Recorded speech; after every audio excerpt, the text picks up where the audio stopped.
नमस्ते दोस्तों। आज की कहानी है बहू, केस तो मैं करूंगी तुम पर। वकील साहब फटाफट केस बनाइए। नीता आज सुबह से ही परेशान थी। रसोई में बर्तन पटक रही थी तो अमित ने चिल्लाते हुए पूछा, आज कौन सा पहाड़ टूट गया जो तुम रसोई में बर्तन पटक रही हो? कभी आराम से काम नहीं कर सकती क्या? और अगर कोई बात है तो मुझसे बोल दो, यूं बर्तन मत फेंको। महीने के खत्म होने में अभी 5 दिन बाकी हैं, फिर भी मकान मालिक पैसे मांगने चला आया। इतने बड़े शहर में 20,000 किराया देना पड़ता है। बच्चों की फीस देने की रिमाइंडर आने लगे हैं स्कूल से। राशन भी खत्म होने आया। तुमसे तो कुछ होता नहीं, सब कुछ घर में रहकर मुझे भुगतना पड़ता है। तो क्या करूं? अपनी किडनी बेच दूं? कोशिश कर तो रहा हूँ। ओवर टाइम भी शुरू कर दिया है। आज नहीं तो कल हालात बदल ही जाएंगे, थोड़ा सब्र रखो। देखो जी, इतना हाथ पांव मारने पर भी तुम्हें इतने सालों में क्या ही मिला? 10 साल हो गए हैं दिल्ली में रहते रहते। जितनी आमदनी नहीं है उससे तो 2 गुना खर्चा है। कितनी बार कहा है गांव की जमीन मकान बेच दो, जो पैसा है उससे हम अपना धंधा शुरू करेंगे, खुद का मकान बनाएंगे और इस रोज की हाय हाय किट किट से मुक्ति पाएंगे। मगर नहीं, तुम्हें तो शर्म आती है अपने पिताजी से बात करने में। आखिर उनके मरने के बाद भी तो सब कुछ हमारा ही होगा। अपना नहीं तो बच्चों के बारे में क्यों नहीं सोचते? अब ऐसा तो है नहीं कि वो आज ही मर जाएंगे। तुम ये क्या बकवास किए जा रही हो मेरे माँ बाप के बारे में? माना तुम सही कहती हो, हमें मदद मांगनी चाहिए, लेकिन मैंने उनसे कितनी बार कहा कि हमारे साथ आकर रहो, अच्छा घर ले लेंगे, कोई छोटा मोटा धंधा कर लेंगे। मगर वो कहते हैं गांव की हवा पानी ही उन्हें सुहाती है। ये सब छोड़कर यहाँ काल कोठरियों जैसे मकान में नहीं रहेंगे। तुम्हारा दिमाग खराब है। जाकर थोड़ा प्यार से बोलो, इकलौते बेटे के लिए जरूर पिघल जाएंगे। अच्छा एक काम करो, सर्दियों की छुट्टियां आ रही हैं, हम सब 10 दिन के लिए गांव चलते हैं और मैं माँ जी से बात करूंगी।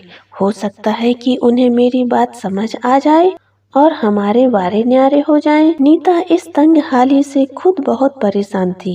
नीता खुद गरीब परिवार से थी, लेकिन बड़े शहर में आकर उसके सपने ख्वाहिश बहुत बड़े हो गए थे। वो कैसे भी अपना खुद का मकान खरीद कर बिजनेस कर अपना रहन सहन सुधारना चाहती थी, ताकि अपनी सहेलियों में अपनी धाक जमा सके। उसकी सहेलियां बहुत पैसे वाली थी और उनमें झूठी शान बताकर शामिल होते रहती थी। अभी कुछ दिन पहले सहेली गीता ने उसके घर पर पार्टी करने के लिए कहा। उसने जैसे तैसे तो टाल दिया, लेकिन उसकी भी इच्छा होती है कि सब मेरे घर आएं, मेरा रहन सहन देखें और मैं सभी के सामने बोल सकूं कि मेरे पास भी सब कुछ है जो तुम लोगों के पास है। आखिर कब तक ऐसी उधारी में सामान खरीदकर शोबाजी करते रहूंगी? खैर, सभी गांव पहुंचे। अचानक अपने बेटा बहू और नाती पोतों को आया देख बिमला जी और राम प्रसाद जी बहुत खुश हुए। बहुत अच्छा किया बेटा जो हमसे मिलने चले आए, वरना तुम्हें तो फुर्सत ही नहीं होती कि अपने बूढ़े माँ बाप को याद कर लो। अरे बाबूजी, याद तो आपकी बहुत आती है, लेकिन क्या करूं, फैक्ट्री में काम बहुत है। सुबह का जाता हूं, रात को आता हूं, खाना भी ठीक से नहीं खा पाता और घर में नीता को भी बहुत काम रहते हैं। बच्चे संभालती है और स्कूल की छुट्टियां भी बहुत कम होती हैं। मगर इस बार सब कुछ छोड़ छाड़ कर हम आपसे मिलने आ गए। बिमला जी बोली, बहुत अच्छा किया बेटा, तेरे पिताजी तो यूं ही डांट कसते रहते हैं, इनकी बातों का बुरा मत मानना। चलो तुम लोग मुंह हाथ धो लो, बढ़िया चाय नाश्ता बनाकर लाती हूँ। नीता और अमित दोनों ही माँ बाबूजी की सेवा में लग गए। जहाँ अमित अपने पिताजी के संग खेती बाड़ी का मुआयना करने जाता, मकान की कीमत निकालता, वहीं नीता घर में अपनी सास के साथ घुल मिलकर उनके गहने रुपया पैसा के बारे में जानकारी लेती। इतना प्यार सम्मान पाकर माँ बाप दोनों धन्य हो गए। वो हमेशा सोचते थे बच्चों को शहर की हवा लग गई है, अब गांव की धूल मिट्टी खाने क्या आएंगे। अपनी बहू से इतनी सेवा पाकर विमला जी के होठों पर तो सिर्फ नीता बहू की ही बात रहती। वो बड़े चाव से कभी उनके पैरों की मालिश करती, कभी सिर में तेल लगाती, चोटी करती, उनके लिए अच्छा अच्छा खाना पकाकर खिलाती। बच्चे दिन रात दादा दादी करते पीछे घूमते रहते। इसे देखकर दोनों दंपति के अंदर अपने बेटा बहू और पोता पोती के साथ रहने की इच्छा जागृत हो गई। एक दिन शाम को सभी मिलकर खाना खा रहे थे। तब राम प्रसाद जी बोले, बेटा शहर में कितने कमरे का मकान है? अरे बाबूजी 2 कमरा है, उसी में रसोई बना रखी है। बेचारे बच्चे पढ़ने के लिए कभी छत पर कभी बरामदे में बैठे रहते हैं। रात को भी एक कमरे में ही सभी सो जाते हैं। ऊपर से साफ सफाई के लिए मकान मालिक की चिक चिक अलग सुननी पड़ती है। किराया भी इतना है कि महीने की आधी तनख्वाह तो इसी में चली जाती है। कभी कभी लगता है कि खाएं क्या। ये तो बड़ी परेशानी है बेटा। क्यों ना हम एक काम करें, अपना गांव का ये मकान बेच देते हैं और तुम वहाँ बड़ा घर ले लो। हम सब मिलजुल कर रहेंगे। देखो तो सही, 8 दिन में हमें कितना सुख मिला है। जब मैं हमेशा के लिए तुम्हारे पास रहूंगा तो मेरा बुढ़ापा सुधर जाएगा। जो बात करने में अमित हिचक रहा था, वो बात खुद सामने से पिताजी ने कह दी, जिसे सुनकर नीता और अमित दोनों पति पत्नी की खुशी का ठिकाना न रहा। अपने पति की बात सुनकर विमला जी बोली, यह तो बहुत अच्छा सोचा है जी, मेरे मन में भी यही था। इतनी प्यारी बहू मिली है। मैं हमेशा यही सोचती, काश इससे अपनी सेवा कराने का मौका भी मिलता। मगर आप भी गांव छोड़कर नहीं जाना चाहते, इसलिए मैं डर के मारे बोलती नहीं थी। अगर आपके मन में ऐसा विचार आया है तो जल्दी कीजिए, इतना अच्छा मौका हाथ से जाने नहीं दूंगी। हाँ पापा, इससे अच्छा और क्या होगा। हम अपने खुद के मकान में मिलजुल कर रहेंगे। फिर एक कार ले लूंगा, उसमें आपको बैठाकर मॉल, होटल, बाजार, मंदिर घुमाने ले जाया करूंगा। आप भी तो देखें जलवे बड़े शहर के। सभी ठहाका लगाकर हंसने लगे। मगर बाबूजी, मकान क्यों, खेत की जमीन भी बेचकर यहाँ से चलते हैं। दोबारा आने की झंझट ही नहीं रहेगी। बेटा जमीन पुरखों की है। देखता हूँ, मन तो नहीं करता, फिर भी देखता हूँ क्या कर सकता हूँ। अगले दिन उन्होंने यह सारी बात अपने खास दोस्त मनोहर को बताई, जो कि गांव का बड़ा किसान था। सारी बात सुनने के बाद मनोहर बोला, राम प्रसाद जी, बेटा बहू के साथ जीवन बिताना अच्छी बात है। उसके लिए अपना मकान, खेत सब बेचकर चले जाना भी ठीक है, क्योंकि जहाँ बच्चे वहाँ माँ बाप को होना ही चाहिए। आखिर बुढ़ापे का सहारा तो वही है। मगर मेरा एक सवाल था दोस्त, अगर तुम्हें बुरा ना लगे तो आजकल अखबारों, मोबाइलों में ऐसी ऐसी खबरें आती हैं जिनको सुनकर कलेजा मुंह को आ जाता है। माँ बाप को सड़क किनारे भीख मांगने छोड़ देते हैं या फिर ट्रेन में बैठाकर भूल जाते हैं, हरिद्वार वृद्धाश्रम में छोड़ देते हैं। मैं नहीं चाहता ऐसी घटना तुम्हारे साथ हो, इसलिए जो भी फैसला लेना सोच समझ कर लेना। अरे दोस्त, वो कोई मूर्ख बदनसीब बेटा होता होगा जो अपने जन्म देने वाले माँ बाप को दर दर की ठोकरें खाने को छोड़ देता होगा। ऐसा बेटा होने से तो माँ बांझ होना ठीक समझेगी। देखो दोस्त, बहू बेटा पर विश्वास रखो, पर अंधविश्वास नहीं करना। थोड़ा मुझ पर भरोसा रखो।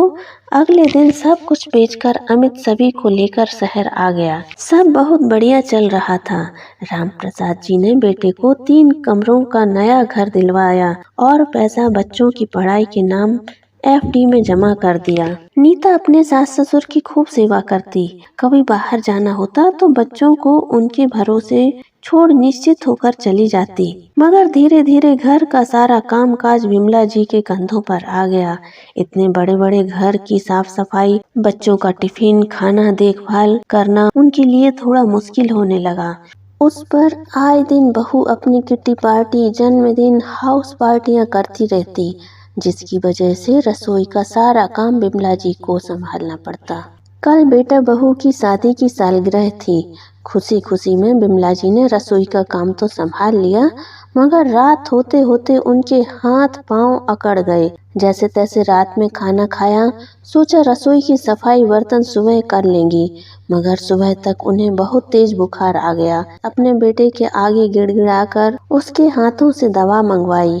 नीता को जैसे ही पता चला कि सास बीमार है तो उसकी देखभाल करने की बजाय अपनी सहेलियों के संग घूमने फिरने निकल गई। बच्चों के लिए बाजार से ऑर्डर कर देती। बड़ी मुश्किल से राम प्रसाद जी ने बिमला जी के लिए खिचड़ी बनाई और उन्हें दवा दी।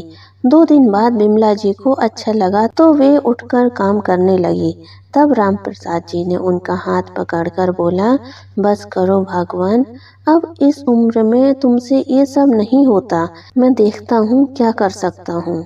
तब अपने बेटा बहू से उन्होंने कहा, क्यों ना साफ सफाई के लिए कामवाली लगा ली जाए, क्योंकि अब तुम्हारी माँ से इतना काम नहीं होता।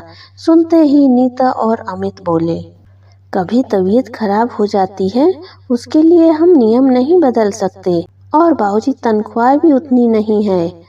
जो पैसे थे हमने घर खरीदने में लगा दिए, अब भाई को देने के लिए रुपया कहाँ से आएगा। नीता और माँ मिलकर संभाल रहे हैं, उन्हें संभालने दीजिए, आप आराम कीजिए। मगर राम प्रसाद जी जानते थे बहू तो किसी काम में हाथ लगाती नहीं है और विमला जी कई दिनों से बीमार होकर भी कामकाज में लगी हैं। बेटा, मैंने तेरे लिए इतना किया, तू अपनी माँ के लिए व्यवस्था तो कर ही सकता है। बहू को तो पार्टियों से फुर्सत नहीं, और फिर तू रोज घर में नया सामान लेकर आता है। कल ही की बात देख लो, तुमने नीता को शादी की सालगिरह पर नया सोने का हार सेट लाकर पहनाया है। मुझे नहीं लगता कि पैसे की कोई तंगी है। हद करते हैं बाबूजी, अब आप अपने ही घर में अपने बच्चों को नजर लगा रहे हैं, जबकि आपको तो खुश होना चाहिए। क्या आपके बेटे ने बहू के लिए जेवर जोड़ा है? आखिर काम तो वो परिवार के ही आएगा ना, कौन सा मैं खा जाऊंगा। और फिर आप दोनों दिन भर करते क्या हैं? मुफ्त का खाना खाते हैं। थोड़ा हाथ पांव चला लेंगे, अपने पोता पोती को संभाल लेंगे तो घिस नहीं जाएंगे। बहू नीता ने तमतमाते हुए बोला। बात बहुत बढ़ गई, राम प्रसाद जी को सहन नहीं हुई। गुस्से में बोले, तुम्हारी हिम्मत कैसे हुई मुझसे इस तरह बात करने की? भूलो मत, मेरी वजह से ही आज इतने बड़े घर के मालिक हो। कोई एहसान नहीं किया है बाबूजी आपने, हर माँ बाप अपने बच्चों के लिए करते हैं। आखिर घर अपने बेटे के लिए ही खरीदा है, वो भी इतने सालों बाद। तड़पा तड़पा कर अब जाकर हम तसल्ली से जी रहे हैं तो आपको चैन नहीं पड़ रही। और माँ जी गाँव में अकेले ही तो सारा काम करती थी, सिर्फ शहर में आते ही उन्हें नौकर चाहिए। आप लोग झगड़ा मत कीजिए, अड़ोस पड़ोस के लोग सुन रहे होंगे। बाबूजी मैं कुछ करता हूँ, आप अपने कमरे में आराम कीजिए। बेटे की बात सुनकर राम प्रसाद जी और विमला जी दोनों अपने कमरे में चले गए। और फिर अमित नीता का हाथ खींचते हुए उसे कमरे में ले गया और जोर से बोला, शर्म नहीं आती तुम्हें? किस तरीके की बात करती हो? उनका सब कुछ लूट कर अब मैं उन्हें धोखा कैसे दे सकता हूँ?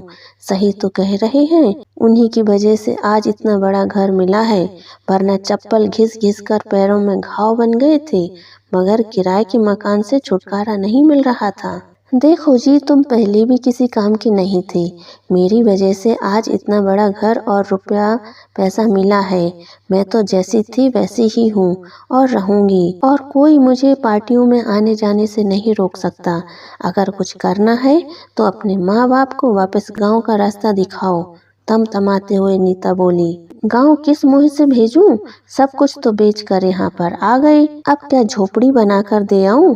कोई बात नहीं, शहर में रखने का मन नहीं है, वृद्धाश्रम में छोड़ाओ, कभी कभी जाकर मिला आना, ज्यादा हो तो फल मिठाई भी दे आना। अमित बेचारा धम से बिस्तर पर बैठ गया। सोचने लगा, माँ बाबूजी का साथ दिया तो पत्नी और बच्चे छूट जाएंगे, और अगर पत्नी बच्चों के साथ रहा तो माँ बाबूजी को छोड़ना ही पड़ेगा। मगर घर की सुख शांति के लिए फैसला तो लेना ही होगा। अब ऐसे गहन चिंतन करने की जरूरत नहीं है। कल हमारी फ्लाइट है, पहले जरा घूम फिर आते हैं, फिर आकर इस मुसीबत से कैसे छुटकारा पाना है सोच लेना। लेकिन नीता, तुम ही सोच लो, वे लोग वृद्धाश्रम में कैसे रह पाएंगे? तुम थोड़ा एडजस्ट कर लो तो अच्छा रहेगा। सोचो, उनके यहाँ रहने के कितने फायदे हैं। तुम बच्चों को छोड़कर कितनी निश्चिंतता से घूमने फिरने, पार्टी करने जा सकती हो। साफ सफाई बागवानी की चिंता नहीं होती। माँ बढ़िया बढ़िया खाना बनाती हैं। मुझे तुम्हें परेशान नहीं करना पड़ता। बच्चे स्कूल से आते हैं, उन्हें दादा दादी का प्यार मिल जाता है। और देखो, जब कभी हमें घूमने जाना हो तो घर में ताला भी नहीं लगाना पड़ता। फ्री की चौकीदारी अलग। उन दोनों के इस घर में रहने से बहुत फायदे हैं। थोड़ा समझो। अमित लगभग गिड़गिड़ाते हुए बोला। देखो अमित, बात तो तुम्हारी 100% सही है, लेकिन आज जो उन्होंने क्लेश किया है उसके बाद तो मैं उन्हें 5 मिनट भी बर्दाश्त नहीं करूंगी। मगर तुम कहते हो तो उन्हें हमारे लौटने तक इस घर में रहने की परमिशन देती हूँ, मगर उसके बाद उनका बोरिया बिस्तर यहाँ से बंद जाना चाहिए। और अगर तुम्हारा दिमाग अभी भी ठिकाने में नहीं आया और माता पिता के चक्कर में मुझे एडजस्ट करने को बोला तो मुझे 1 मिनट नहीं लगेगा दोनों बच्चों को यहाँ से लेकर जाने में। दूसरा, मैं तुम तीनों पर मानहानि का केस कर दूंगी। फिर काटते रहना कोर्ट कचहरी के चक्कर। उसके बाद जीत मेरी ही होगी। तब देते रहना भरण पोषण के लिए गुजारा भत्ता और पड़े रहना अपने बूढ़े माँ बाप के संग। गुस्से से पैर पटक कर कमरे से बाहर चली गई। शायद अमित के अंदर अपने माता पिता के लिए भाव बाकी थे, इसलिए वो बार बार नीता को समझाने की कोशिश कर रहा था, मगर कहीं न कहीं कमजोर पड़ रहा था, क्योंकि बात बीवी बच्चों की थी। क्या किया जाए कुछ समझ में नहीं आ रहा था। चलो फिलहाल शिमला मनाली जा रहे हैं, वहीं कुछ ठंडे दिमाग से सोच विचार करूंगा। ऐसा सोच अमित ने अपने कपड़े जमाना शुरू कर दिया। अगले दिन चारों बैग पैक कर घर से निकलने लगी तो बिमला जी, अरे बच्चों, मैंने तुम लोगों के लिए नाश्ता तैयार कर दिया है। अचानक कहाँ जा रहे हो? कुछ अनहोनी के अंदेशे से डरकर बोली। माँ जी, जरूरी था क्या आपका टोकना? खैर, अगर इतना ही प्यार था तो कल इतना चिल्लम चिल्ली करने की जरूरत क्या थी? कल तो बाबूजी को बड़ा कष्ट हो रहा था आपके काम करने से, और आज आप हमारे लिए नाश्ता तैयार कर रही हैं। इतना एहसान मत कीजिए हम पर। और वैसे भी आपके हाथ के बने खाना खाने के लिए भूखे नहीं बैठे रहेंगे हम जिंदगी भर। गुस्से में तमतमाते हुए नीता बोली। नीता, थोड़ा चुप हो जाओ। माँ, वो हम शिमला जा रहे हैं। बच्चों की छुट्टियाँ थी तो सोचा थोड़ा घूम आते हैं। आप लोग अपना ध्यान रखिएगा, हम चलते हैं।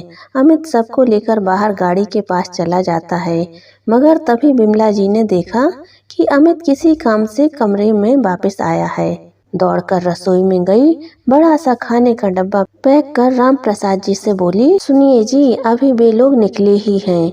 एक काम कीजिए, यह डब्बा उन लोगों को बाहर पहुंचा दीजिए।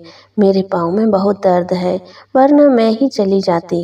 राम प्रसाद जी गुस्से में बोले, तेवर देखे तुमने अपनी बहू के? किस तरह अपने बाप समान ससुर से जवान लड़ा रही थी, और अब तुम चाहती हो कि मैं नौकरों की तरह उसे खाना देने जाऊं? आप भी ना।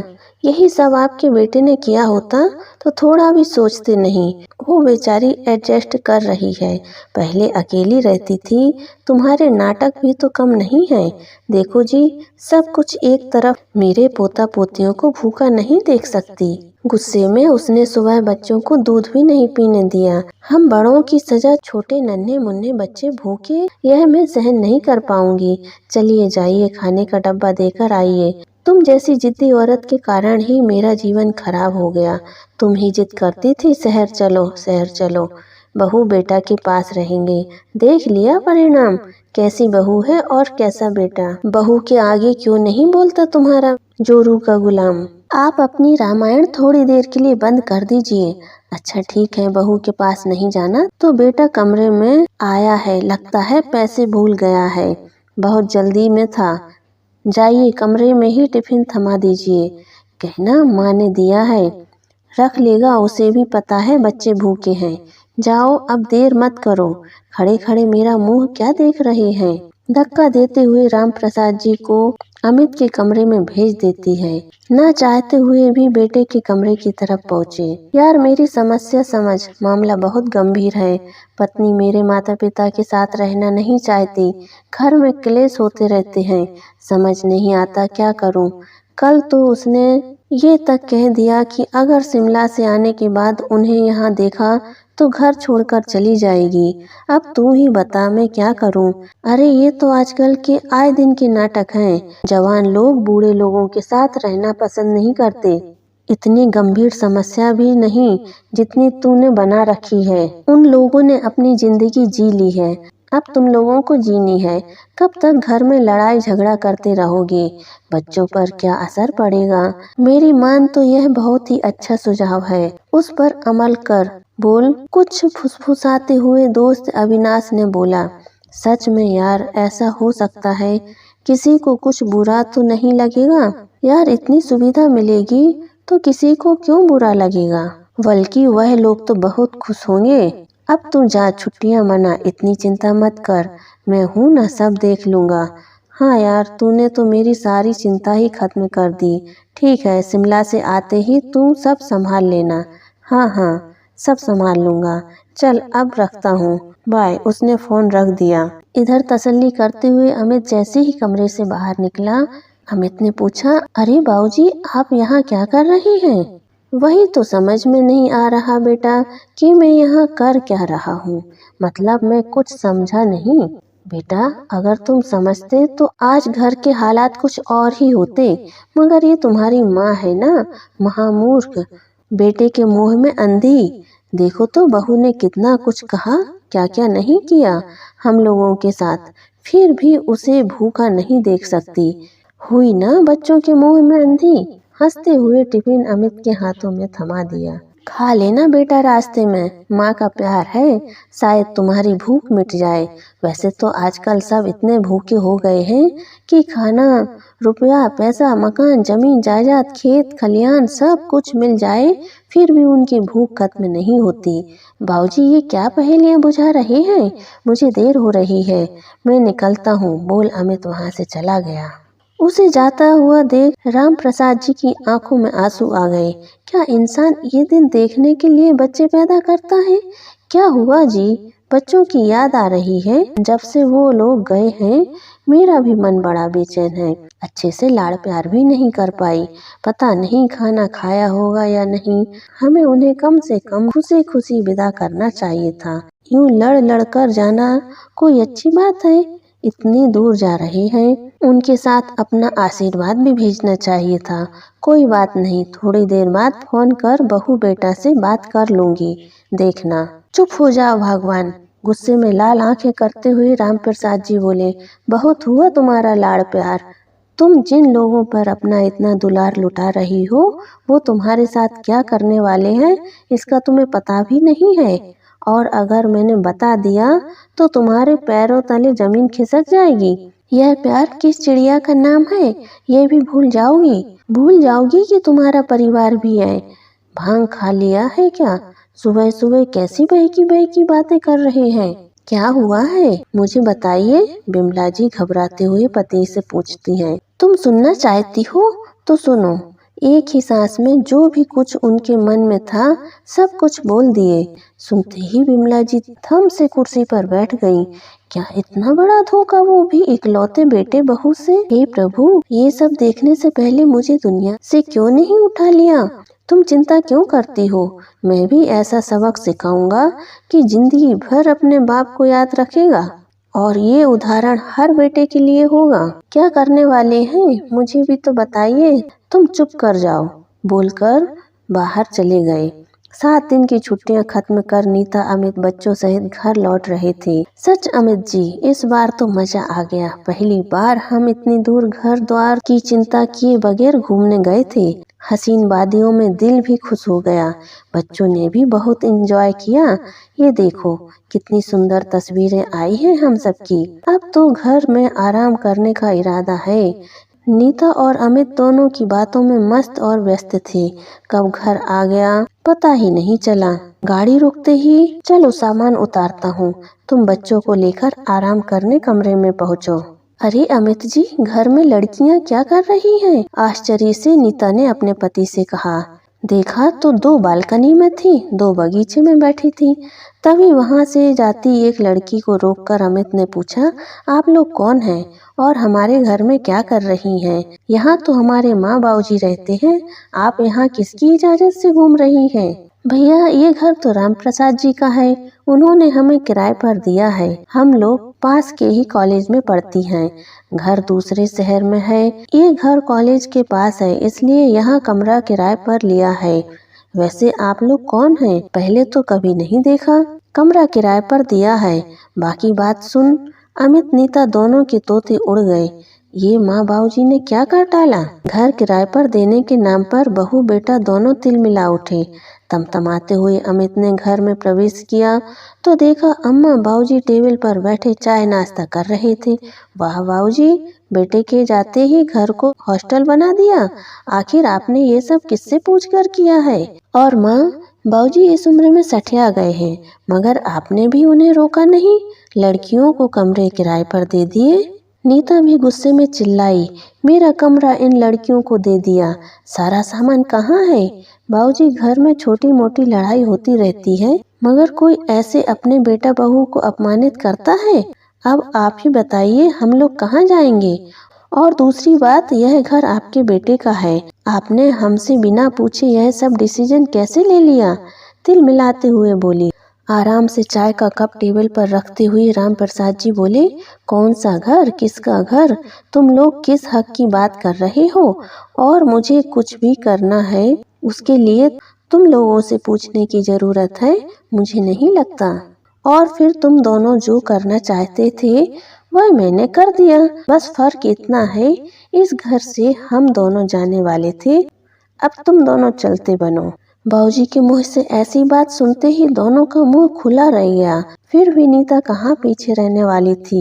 ये घर तो मेरे पति का है, आप किस हक से इसे किराए पर चढ़ा सकते हैं? बहू, शायद तुम भूल गई हो, ये घर तुम्हारी सास के नाम पर लिया गया था।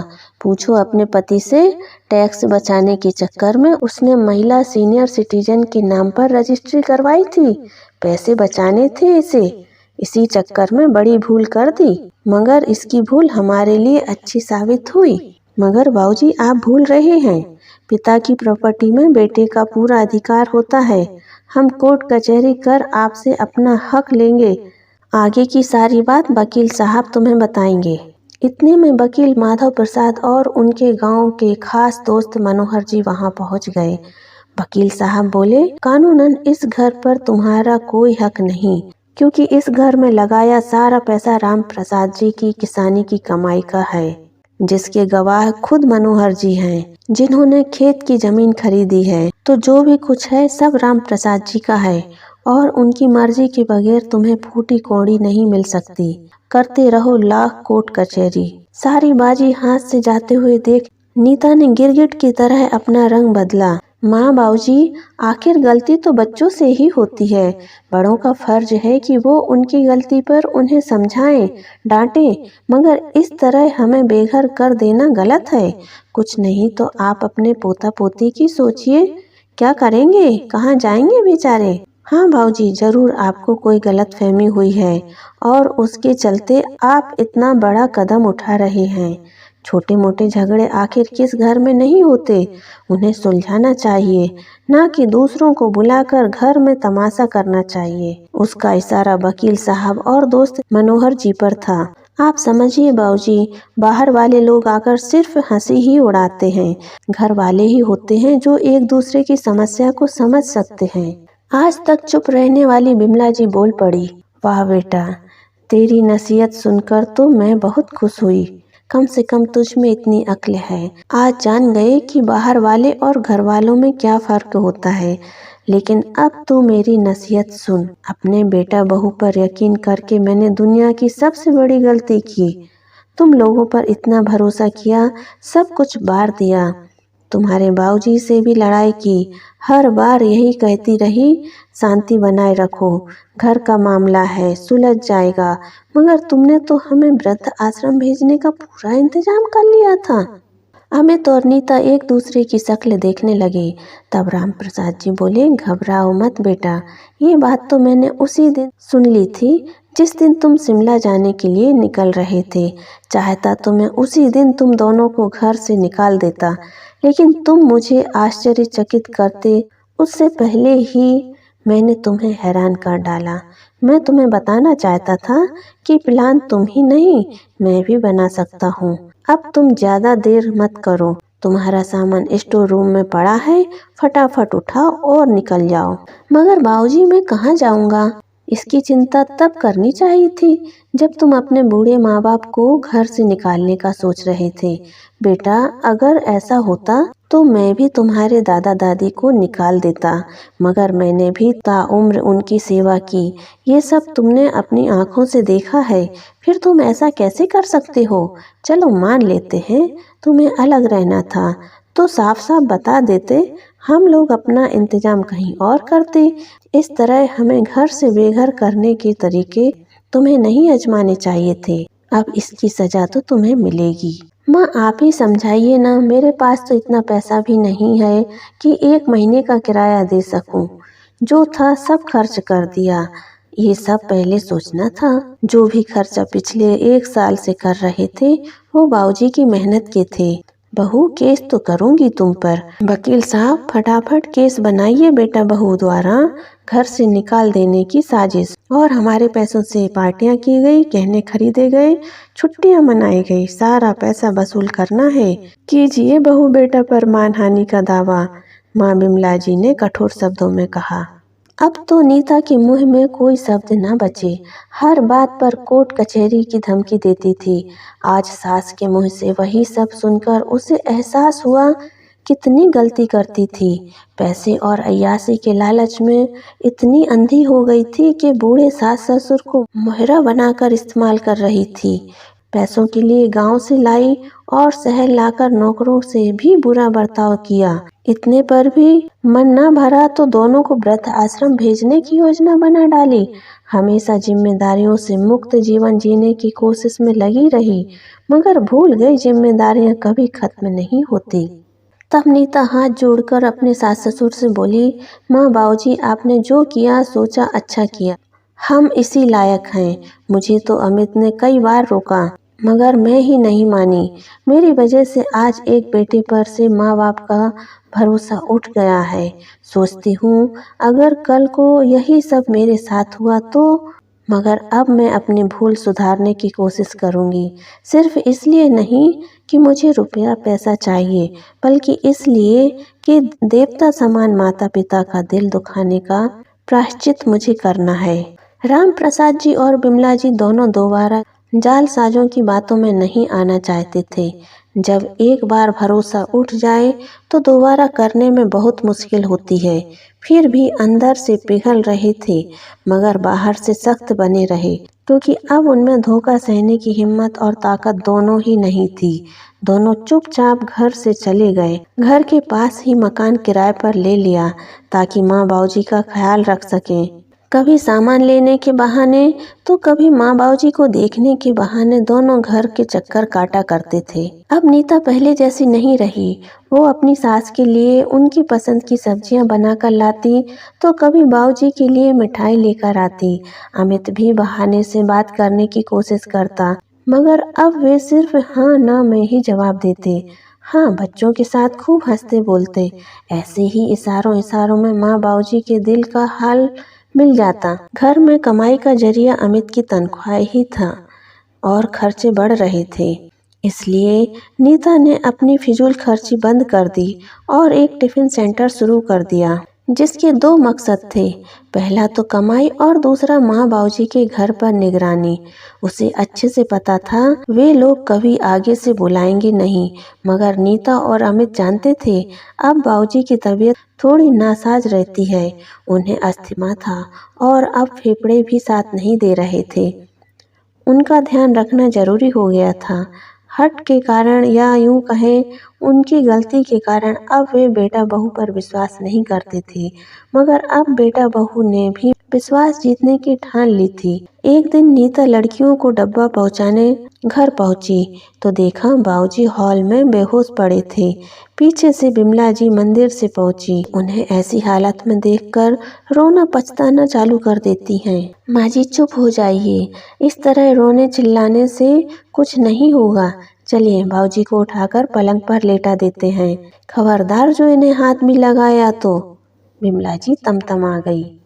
दूर हो जा मेरी नज़रों से, आज तुम्हारी वजह से ही तुम्हारे ससुर जी की यह हालत है। ना तुम हमको ऐसे धोखा देते, ना हम ऐसे घुट घुट कर जी रहे होते। अच्छे भले गांव में सादा जीवन जी रहे थे। ना जाने क्या सूझी जो तुम लोगों के छल कपट में फंस गए और अपना सब कुछ बेचकर यहाँ शहर आ गए। उसके बाद क्या कुछ नहीं हुआ हमारे साथ? तुमको क्या लगता है ये सब जो हुआ उससे हमें कुछ सुख मिला? पहले जो सास बिमला जी अपनी बहू पर जान छिड़कती थी, आज वही उसे कोसे जा रही थी, जिससे सुन नीता को बहुत आत्मग्लानि हो रही थी।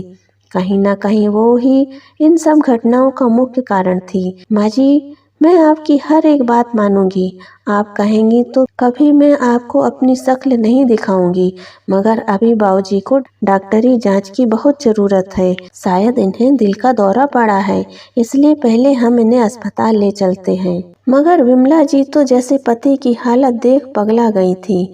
उन पर नीता की किसी बात का असर नहीं हो रहा था। नीता ने तुरंत एम्बुलेंस और अमित को फ़ोन किया। अमित को आने में देर लगी, मगर जब तक एम्बुलेंस आई उसने फटाफट बाबूजी को अस्पताल पहुंचाया। डॉक्टर से बात करना, इलाज, दवा के लिए अस्पताल में भाग दौड़ सब कुछ करती रही। तभी अमित टूर से लौट कर आया। ये सब क्या हो गया? नीता कुछ बोलती उससे पहले ही बिमला जी ने चिल्लाना शुरू कर दिया। ये सब तेरी और तेरी बीवी की वजह से हुआ है। हमारा सब कुछ तो लूट लिया तुम लोगों ने, अब हमारी जान भी ले लो। छोड़ क्यों नहीं देते हमारा पीछा? क्यों घर में बार बार आते हो, अपनी शक्ल दिखाते हो? जो तुम्हारा धोखा और फरेब याद आता है। कहीं अभी भी तुम लोगों की कोई गंदी चाल तो नहीं? नीता बहू, कहीं तुमने ही तो कुछ नहीं किया? क्योंकि उस वक्त घर में तुम अकेली थी। बताओ, बाबूजी से कुछ कहा तो नहीं तुमने, जिसके कारण उन्हें दिल का दौरा पड़ गया? जरूर रुपया पैसा मांगा होगा और उन्होंने इनकार कर दिया होगा। बोलो, यही हुआ है ना?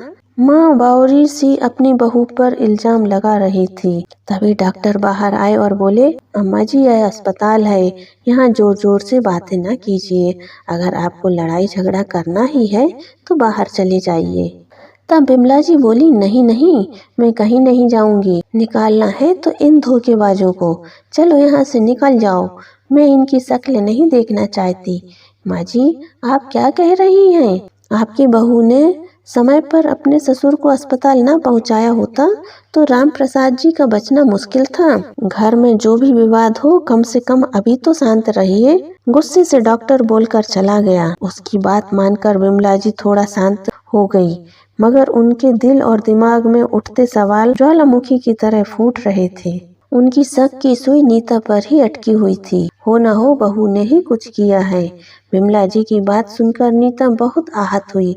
अमित का हाथ पकड़कर बोली, सुनिए जी, मैंने कुछ गलत नहीं किया। मैं तो वहाँ सिर्फ टिफिन देने गई थी, साथ में माँ बाबूजी की सेहत का हालचाल लेने गई थी। जब मैं वहाँ पहुँची, बाबूजी तड़प रहे थे। मैं रसोई में पानी लेने गई, तब तक वह बेहोश हो गए। मैंने उन्हें उठाने की बहुत कोशिश की। इतने में माँ जी आ गई और जोर जोर से चिल्लाकर ना जाने कैसे कैसे इल्जाम लगाने लगी। देखिए जी, पहले जो हमसे गलतियां हो गई, हम सुधारने की पूरी कोशिश करते रहे, मान भी लिया। कोई इतनी जल्दी माफ नहीं करेगा, क्योंकि हमने काम ही ऐसा किया था। लालच में अंधे होकर अपने माँ बाबू जी को वृद्ध आश्रम में छुड़वाने का सोचा था, मगर मेरी सोच इतनी गिरी हुई नहीं है कि मैं उन्हें मारने का सोचूंगी। छी छी, ऐसा मैं सपने में भी नहीं सोच सकती। आप माँ को समझाइए ना। तभी लंबी सांस लेकर अमित बोला, नीता, अब मैं क्या बोल सकता हूँ? तुमने जो कुछ भी किया, माँ उसे माफ नहीं कर पा रही है, और अगर बाबूजी को कुछ हो गया तो मुझे लगता है वो तुम्हारी शक्ल भी नहीं देखना चाहेंगी। वाह, जो कुछ भी हुआ अकेले मेरे लालच में हुआ। आप भी तो सब कुछ चाहते थे। उन्होंने पैसा भी तो अपने बेटे के बच्चों की खुशी के लिए ही दिया था, मगर आज सारा इल्जाम एक बहू पर लगा दिया। माना मैंने अपने ऐशो आराम के लिए उन लोगों का उपयोग किया, लेकिन उस गलती का प्रायश्चित पिछले 2 साल से कर रही हूँ। माफ ना करे ना सही, कम से कम मरने मारने का इल्जाम तो न लगाएं। अमित चुप हो गया, क्योंकि गलत कौन है इसका फैसला करने वाले हम कौन होते हैं। वक्त के आगे सब हार चुके थे। बाबूजी से ना जाने कितनी बार अमित व्यापार के लिए पैसा मांग चुका था, मगर वो कभी देने के लिए राजी नहीं होते थे, इसलिए उसे छोटी मोटी नौकरी पर गुजारा करना पड़ता। नीता और बच्चों का पालन पोषण करना महंगा हो गया था। धीरे धीरे सब ख्वाहिशें बढ़ती गई, जो कि अमित पूरा नहीं कर पा रहा था। कहीं न कहीं मलाल तो उसे भी था। शहर की जिंदगी में पैसा ही सब कुछ होता है। अगर आपके पास पैसा नहीं हो तो कोई आपको पूछता नहीं है। सोसाइटी में अपना दबदबा बनाने के लिए ज्यादा नहीं तो दिखावे लायक पैसा तो होना चाहिए। नीता ही क्यों, उसके भी तो शौक थे। अच्छा खाना पीना, अच्छे कपड़े, उसका भी मन करता था, मगर नौकरी से यह सब कहाँ मुमकिन था। जब भी बाबूजी पैसा देने के लिए मना करते थे, कसमसा कर रह जाता था। कहीं न कहीं बाबूजी भी तो गुनहगार हैं। सही समय पर बेटे की मदद कर देते तो आज इस स्थिति में न होते। बाबूजी के आज हाथ पांव चलना बंद हो गए थे। तब उन्होंने फैसला लिया कि हम सब कुछ बेचकर बेटे के साथ शहर में रहेंगे। आखिर आराम तो वे भी चाहते थे। जब उनकी मर्जी थी तब उन्होंने पैसा दिया। अब जब इतने सालों बाद खुद का घर, ख्वाहिशें पूरी करने लायक पैसा मिला तो एंजॉय करने लगे। माता पिता की टोका टाकी बुरी लगने लगी। दिन रात एक ही ताना देते, हमारा पैसा उड़ा दिया, और इसी उलझन के चलते दूसरों की सलाह लेने लगे। तब लगा माँ बाबूजी को वृद्ध आश्रम भेज देते हैं। गलत था, मगर कोई चारा भी नहीं था। माँ बाप ने भी ठीक किया, बहू बेटा को सबक सिखाया, मगर अब कब तक एक ही बात का इल्जाम ढोना पड़ेगा, ये भी समझ नहीं आ रहा था। गलती अकेली नीता की नहीं, अमित की भी थी, कह सकते हैं बाबूजी की भी थी। लेकिन इन सबको मानेगा कौन? क्या स्वार्थी सिर्फ बहू बेटा थे, बाबूजी नहीं? तभी नर्स हाथ में एक फॉर्म पकड़ाते हुए चली गई। बोली, इसे भर कर दीजिए, राम प्रसाद जी के दिल का ऑपरेशन होना है। 2 लाख अभी जमा करवाना होगा, बाकी बचा पैसा ऑपरेशन के बाद दे दीजिएगा। पैसों के बारे में सुनते ही बिमला जी कपकपाने लगी। मुझे तो कुछ पता ही नहीं है, पैसा कहाँ है और किधर है। अब इतना सारा पैसा कहाँ से लाऊंगी, बोलकर रोना शुरू कर दिया। तब नीता बोली, माँ जी शांत हो जाइए, मैं देखती हूँ क्या हो सकता है। तू चुप कर, सब तेरी वजह से हुआ है। तू अभी भी अस्पताल में क्या कर रही है? चल निकल जा यहाँ से, तेरी जरूरत नहीं है हमें, बोलकर जोर जोर से रोने लगी।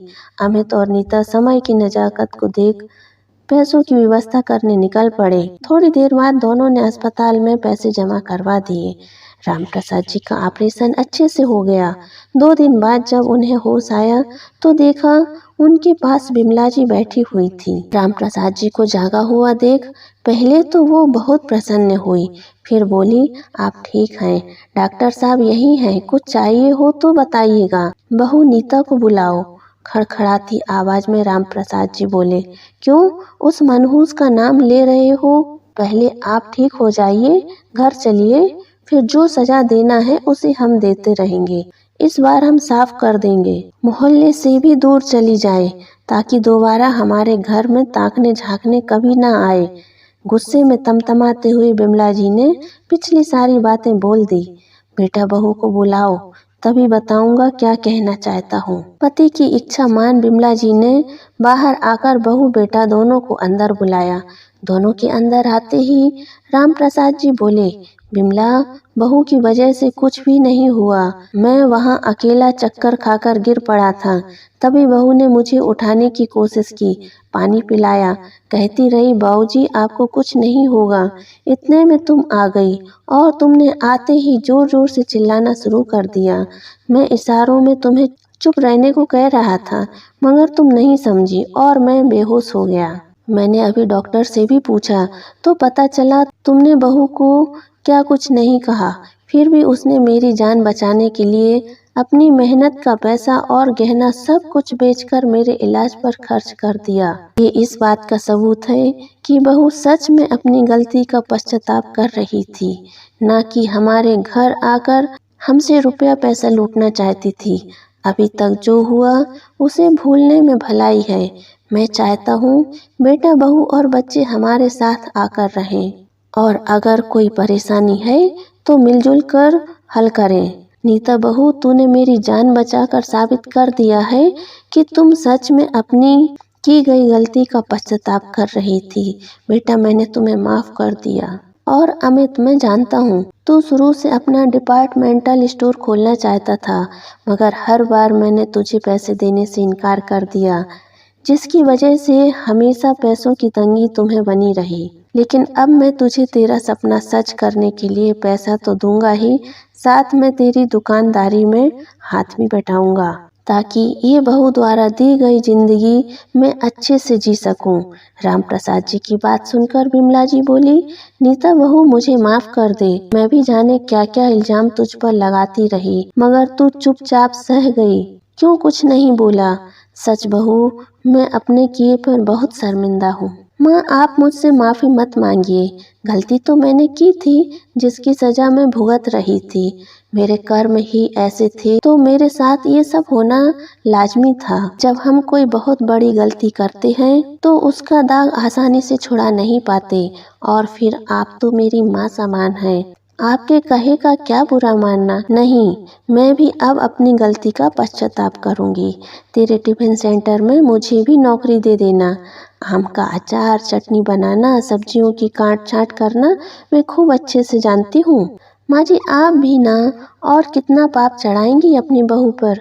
अगर बाबूजी ने मुझे मौका दिया है तो मैं आपकी खूब सेवा पानी करूँगी।